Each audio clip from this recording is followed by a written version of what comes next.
राज्य बीजेपी सरकार महत्वाकांक्षी योजना सुभद्रार प्रथम किस्तिर तृतीय पर्याय टंका आसंता 24 तारिख में प्राय 20 लाख हिताधिकारी मिलिबो।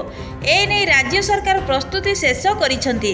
एबे सुधा राज्य में मोट 1,62,62,377 जन आवेदनकारी सुभद्रा टंका पाइबा पई आवेदन करिथिया बेले राज्य सरकार दुईटी पर्याय 60 लाख हिताधिकारी को प्रथम किस्तिर बाबद 5,000 लेखा टंका जोगाई दैचंती। आसतु जानिबा संपूर्ण अपडेट खबरटी को जानवाक हेले भिडियोटी को शेष पर्यंत देखंतु। आम चैनल सह जोड़ा हेले चैनल को सब्सक्राइब करी पाखरे थिबा घंटी चिन्ह को दबाई दियंतु, जहा फल एई भली लेटेस्ट अपडेट आपण माने सर्वप्रथमे पाई परिबे। सुभद्रा टंका आसी नथिले घर को जिबे अंगनवाड़ी कर्मी। सुभद्रा योजना को नहीं आसिला एक बड़ खबर। सुभद्रा टंका केमिति पाइबे से नहीं सरकार गाइडलाइन जारी होईछि।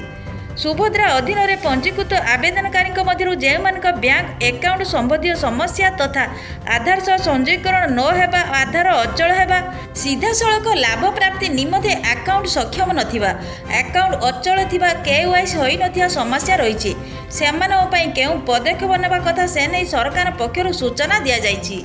5 लाख आवेदनकारी बैंक एकाउंट आधार और मोबाइल नंबर संबंधी समन्वय नहीं, जार 2-3टी अकाउंट से समस्या होइछि। बैंक रे गोटे अकाउंट सह गोटे मोबाइल नंबर जोड़ंतु। 24 रे बाकी हिताधिकारी टंका मिल जिबा कथा कही वंचित हेले गाँ को गाँ टीम जीव। अंगनवाड़ी कर्मी व्यक्तिगत भावे जाई वेरिफिकेशन करिवे। हिताधिकारी मानकु श्रीमती परिडा किछि गुरुत्वपूर्ण परामर्श दैछन्ती। गोटे अकाउंट सह गोटे मोबाइल नंबर लिंक करबाकू से परामर्श दैछन्ती।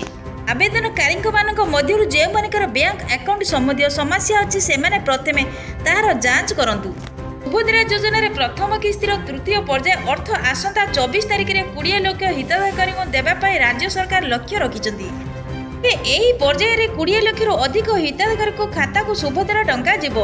20 तारिख दिन सुंदरगढ़ में आयोजित एक स्वतंत्र कार्यक्रम में हिताधिकारी तृतीय पर्याय टंका दिज्व प्रभाती परिडा कहते।